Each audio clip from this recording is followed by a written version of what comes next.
Hello friends, स्वागत है आप सभी का आपके अपने परिवार राधा लर्निंग होम में। आज की इस वीडियो में हम यूपी टेट 2026 के पेपर 1 सिलेबस के अनुसार पर्यावरणीय अध्ययन का जो पहला टॉपिक है परिवार, उसको आज हम इस वीडियो में कवर करेंगे। इस वीडियो में हम इसकी जो हमारा पहला टॉपिक है परिवार, इसकी पूरी थियोरी को हम देखेंगे। तो चलिए वीडियो को स्टार्ट करते हैं। परिवार शब्द की उत्पत्ति फैमुलस लैटिन या फैमुलस शब्द कैसा है, फैमुलस से हुई है। परिवार शब्द, परिवार की को इंग्लिश में क्या कहते हैं, फैमिली, जिसकी उत्पत्ति फैमुलस से हुई है। फैमुलस शब्द लैटिन या लैटिन भाषा का शब्द है जिसका अर्थ होता है नौकर। परिवार समाज की मूलभूत इकाई है। यहाँ पर कुछ वैज्ञानिकों ने अपने कथन दिए हैं। जैसे काम्टे का कथन है, व्यक्ति नहीं बल्कि परिवार ही समाज की इकाई है। यहाँ पर परिवार को प्रधानता दी गई है, व्यक्ति नहीं बल्कि परिवार ही समाज की इकाई है। यह किसने कहा है, काम्टे ने। उसके बाद प्लेटो ने, परिवार बालक की प्रथम पाठशाला है। जो परिवार होता है वो बालक की प्रथम पाठशाला है। ऐसा किसने कहा है, प्लेटो ने। आगे यहाँ पर देखेंगे परिवार के प्रकार। परिवार दो प्रकार के होते हैं। इंडियन फैमिलीज होती है, उनमें सामान्यतः हम दो प्रकार के ही परिवार देखने को मिलते हैं। पहला है एकल परिवार, दूसरा है संयुक्त परिवार। एकल परिवार की विशेषताएं क्या हैं? यह परिवार का सबसे छोटा रूप है। जो एकल परिवार होता है यह परिवार का सबसे छोटा रूप है। इसे नाभिक या केंद्रीय परिवार भी कहा जाता है। इसमें कौन कौन होता है? इसमें माता पिता और बच्चे रहते हैं। आगे बढ़ेंगे। संयुक्त परिवार। संयुक्त परिवार की विशेषता क्या होती है? जिसमें 3 या इससे अधिक पीढ़ियां रहती हैं। जैसे चाचा, दादा, बुआ, ये सभी शामिल होते हैं संयुक्त परिवार में। उसके बाद है मात्र सत्तात्मक परिवार। ये किसको कहेंगे? जहां पर माँ केंद्रित परिवार। इसकी विशेषता क्या है? इसमें माँ या महिला परिवार का मुखिया होती है। विवाह के बाद जो पुरुष होता है वो पत्नी के घर रहता है।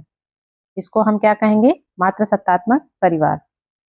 उसके बाद है पितृ सत्तात्मक परिवार। इसमें पिता केंद्रित परिवार होता है। जो पिता होता है वह परिवार का मुखिया होता है। इसकी विशेषता का क्या है? पत्नी पत्नी जो होती है वो पति के घर रहती है। किसमें? पितृसत्तात्मक परिवार में। उसके बाद परिवार के कार्य। परिवार के कार्य क्या हैं? आवश्यक कार्य क्या होते हैं परिवार के? संतान प्राप्ति करना, घर का प्रावधान करना और उसके बाद सामाजिकरण। उसके बाद है अनावश्यक कार्य। अनावश्यक कार्य का मतलब यहाँ पर हुआ जो कार्य उतने प्रधान नहीं है। इसमें आता है शैक्षिक कार्य, सामाजिक कार्य, सांस्कृतिक कार्य, स्वास्थ्य संबंधी कार्य और धार्मिक कार्य। जो इनका मुख्य कार्य होता है परिवार का वह क्या है? संतान प्राप्ति, घर का प्रावधान और समाजीकरण।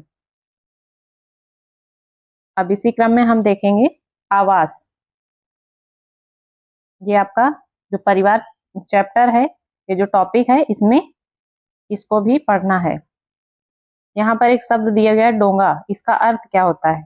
यहाँ पर डोंगा शब्द का अर्थ होता है डल झील में पाए जाने वाले पानी में बनने वाले घर। जो श्रीनगर या जम्मू कश्मीर में डल झील है उसमें जो नाव में बने घर होते हैं उनको हम क्या कहते हैं? डोंगा। ये कहाँ पर है? जम्मू कश्मीर में श्रीनगर में। इसमें क्या होता है? कई परिवार एक घर में ही रहते हैं। यहाँ पर यही सब इम्पोर्टेंट है।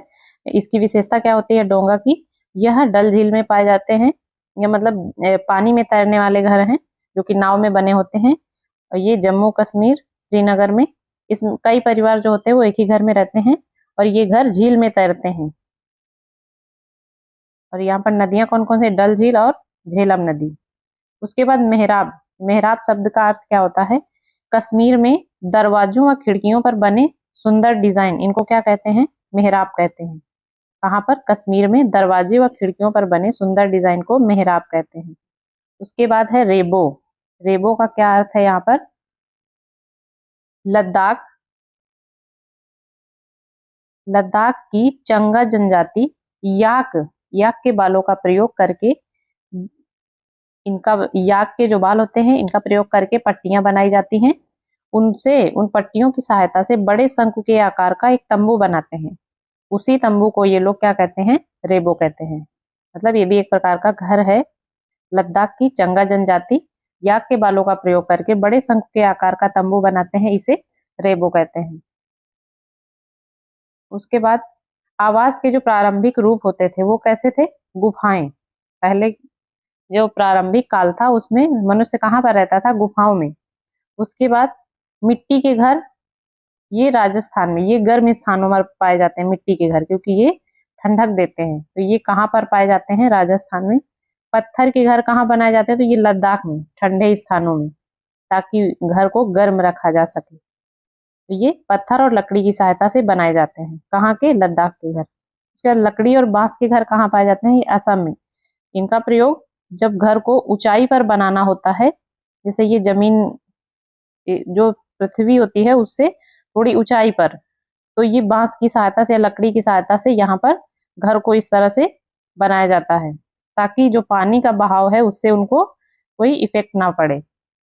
तो इनको हम क्या कहते हैं? ये कहाँ पर पाए जाते हैं? घर असम में, क्योंकि वहां पर बाढ़ वगैरह आती रहती है। आज की वीडियो में इतने। अगर आपको ये वीडियो पसंद आए तो प्लीज वीडियो को लाइक कीजिएगा, और ये पीडीएफ अगर आपको चाहिए होगी तो मैं इस वीडियो के डिस्क्रिप्शन में लिंक दे दूंगी, तो आप टेलीग्राम चैनल को ज्वाइन कर लीजिएगा, उससे आपको पीडीएफ मिल जाएगी। Thank you.